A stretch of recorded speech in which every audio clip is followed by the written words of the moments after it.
Hola y muy buenas. Vamos a hablar hoy de un tema que algún compañero que otro me ha pedido sobre la pigmentación. El tema de cómo pigmentar a los pájaros. En este caso no voy a decir cómo se pigmenta, sino cuáles son los factores que hacen que haya pájaros que tengan lo que es las patas negras o el pico negro. Hay varios factores. Uno de ellos es el factor ambiental, otro es el factor de alimentación, otro también es el factor de genética y otro es el factor endocrino, del sistema endocrino. Todo está relacionado para conseguir un color más o menos melanizado en las patas y pico. El factor genético pues es fundamental en el sentido de que si tú estás seleccionando, por ejemplo, canarios, cuando hablamos de canarios que son melánicos, una selección hacia el melanismo te suele dar normalmente pájaros en una línea melánica, más o menos, si están bien seleccionados, pues serán todos con un gran nivel de aceptación y también de lo que es la melanina. Estos pájaros que se seleccionan, lo que ocurre es que al ser seleccionados, la genética hace que la propia glándula tiroides que tiene ese pájaro esté continuamente generando tirosina, pero ya es por genética. El tiroides es el encargado de generar tirosina, que esta tirosina a través de una coenzima y de enzimas que consigue de la alimentación, de las proteínas y también de ciertos aminoácidos que están en las proteínas, obviamente, pues consigue generar de tirosina, genera tirosinasa. Y esta tirosinasa hace que coja esa melanogénesis, que se forma la melanogénesis celular y sale la pigmentación melánica en las partes córneas. Claro, mucha gente dirá, ¿y cómo hacemos para segregar a los pájaros tirosina? Hay gente que piensa que simplemente es coger y meterle inductores al pájaro para que segregue tirosina y de esa manera pueda generar o pueda aparentar tener más oscurecimiento de las patas. Eso en una parte sí que funcionaría, pero también hay otra parte que es la parte genética. La parte genética es la que te va a decir hasta qué punto es el tiroides capaz de segregar tirosina para luego transformar a través de coenzimas a tirosinasa. No todos los pájaros son iguales, sobre todo en canarios. En pájaros de fauna lo que ocurre es que en libertad los pájaros están más inducidos por la radiación solar, el tiroides segrega mucha tirosinasa, aparte las plantas de las que comen los pájaros contienen ácidos hidroxicinámicos, entre ellos se encuentra el ácido P-cumárico, que este es un ácido también inductor del tiroides a segregar tirosina para luego a través de las coenzimas proteolíticas, etcétera, genera tirosinasa que se transforma en una melanogénesis que hace que vaya a parar a una piel negra. Lleva todo un proceso de transformación desde la radiación solar, desde el factor ambiental y desde la alimentación y genética de los animales. Pero en fauna, lo que son pájaros silvestres, esos cogen todavía un mayor potencial oscuro en sus patas porque están en continua radiación y a pesar de que yo los tengo aquí también, que les da el sol, pero en libertad les da todavía aún más. Esa continua radiación, más aparte que el alimento que comen es totalmente del campo silvestre, de lo que pillan, muchos de ellos son semillas en estado lechoso. También se esposan en varias plantas con oleoresinas y resinas que tienen por fuera, que les ayuda por la parte de fuera, pero también por la parte de dentro al activar la tiroides y a segregar tirosina y a través de la alimentación de proteínas, de estas enzimas proteolíticas, generan tirosinasa que a cambio crean esa melanogénesis celular que se transforma en esos pigmentos negros de la piel, sobre todo en las partes córneas de patas y pico. Otra forma de averiguar también que como prueba que esto es el fruto responsable de este ennegrecimiento de las patas en los pájaros de fauna es la propia tiroides, está en cuando tenemos, por ejemplo, jilgueros en cautividad. Vemos que en cautividad, cuando el jilguero está en estado de reposo, la punta del pico es negra. Y para saber si está en celo, lo único que tenemos que ver es cómo va cambiando, el color negro se va quitando y va quedándose el pico blanco.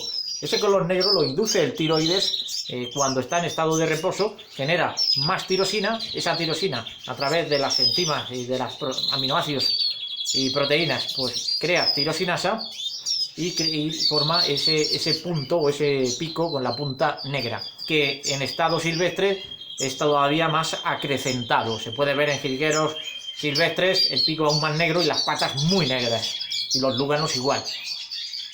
Pero es muy difícil en cautividad conseguir ese ennegrecimiento, incluso aunque tengas inductores.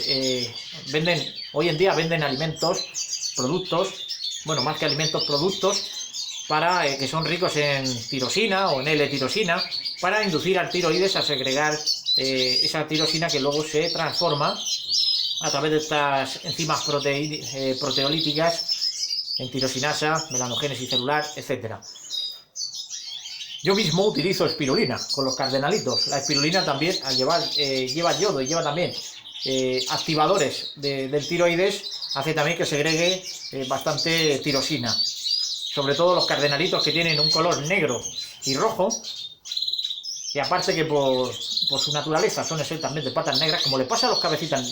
Cabecita negra es un pájaro que, a pesar de que sea de fauna y lo tengamos en cautividad, no se ponen las patas blancas.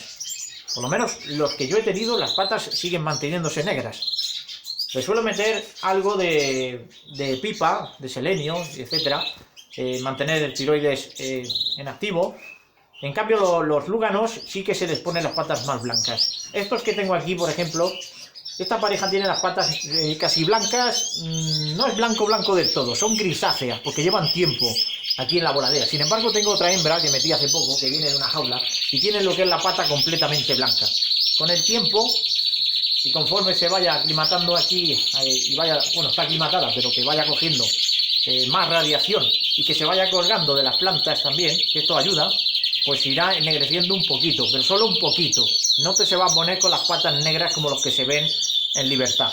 Es muy difícil llegar a tener una pigmentación córnea parecida a lo que hay en libertad con aves silvestres, con lo que son pájaros de fauna, por lo menos en fauna europea. Fauna exótica, cardenalitos y cabecitas negras sí que mantienen una melanina todavía más notable. Tienen, digamos, que tienen un metabolismo igual, pero con una tiroides, a través de una genética y por ser otra especie, pues crean otro tipo de melaninas que les ayuda a mantener ese color negro en las patas. Hay mucho misterio y se sigue estudiando. Esto es como también en cautividad. Mira, la orca, que es la ballena asesina, cuando la meten en cautividad, la aleta dorsal se curva. No consiguen que la orca pueda tener una aleta recta cuando está en cautividad. Incluso las que crían en cautividad salen ya, o a poco tiempo de nacer, se les curva la aleta dorsal. Es un símbolo, bueno, un signo, mejor dicho, un signo de cautividad. Y digamos que el signo de cautividad de los pájaros de fauna europea, pues son precisamente en la coloración de las partes córneas, sobre todo de las patas, que son más claras que los pájaros que están en libertad. Muchas veces, para detectar si son pájaros, lo que nos quieren vender a veces, si son pájaros, por ejemplo, que le hayan metido una anilla que no sea la suya, y para detectarlos si son de cautiverio o son recién capturados del campo, si la pata es muy negra, obviamente hay que sospechar, porque puede ser que sean de captura, sean pájaros recién capturados del campo. Es un signo de cautiverio el tener las patas blanquecinas, pero es precisamente porque no funciona igual el factor ambiental en cautiverio que un factor ambiental en libertad. La tiroides manda mucho en esto y segrega tirosina en más o menos cantidad dependiendo del factor ambiental y del tipo de alimentación. El ambiente es un factor que hay que tener en cuenta a la hora también de ennegrecer o intentar ennegrecer las patas de los pájaros de fauna. Otra cosa diferente son los canarios por selección. Canarios que son más melánicos, se va seleccionando a través de esos canarios negros y conseguimos patas que sean más o menos buscadas, patas oscuras. También con el tema del lizard. El lizard se valora que tenga las patas oscuras. Pues ahí hay que trabajar genética y sobre todo en alimentación, pues echarle alimentos que activen su tiroides. Y si le da el sol, mejor. Alimentos que lleven algo de yodo, que lleven selenio, que lleven también, echarle plantas, ácidos hidroxicinámicos, el ácido pecumárico, que va a ayudar a activar al tiroides para segregar tirosina, pues sería muy bueno. Te va a ayudar, no es que te lo vaya a poner negro, pero sí que todo eso ayuda. Radiación, ambiente, alimentación y genética. Todos esos factores son los que hay que tener en cuenta para el tema del ennegrecimiento o no ennegrecimiento de las patas. No todos los pájaros tienen la misma tonalidad de colores. Y nada más, simplemente explicar este tema para que más o menos sepáis por dónde van los giros de esto de pigmentar a los pájaros o de sacar, seleccionar con genética, etcétera. Todo está relacionado. Simplemente es que quiera trabajar los canarios negros, pues los trabaja, y en pájaros de fauna, pues si son de fauna europea va a ser muy difícil que se pongan las patas negras. Yo como mucho he conseguido ponerlos un poco grisáceos, pero nada más. Y eso que le pongo plantas y le pongo alimentos que activan su propia glándula tiroidea. Pero el factor ambiental de libertad sigue siendo mucho más favorable que una voladera. Siempre hay ventajas en la libertad que no disponemos, incluso aunque tengamos mucho espacio. Son cosas de la naturaleza. La naturaleza es muy sabia y nos queda todavía mucho que descubrir de ella. Venga, un saludo, a cuidarse. Hasta el próximo vídeo.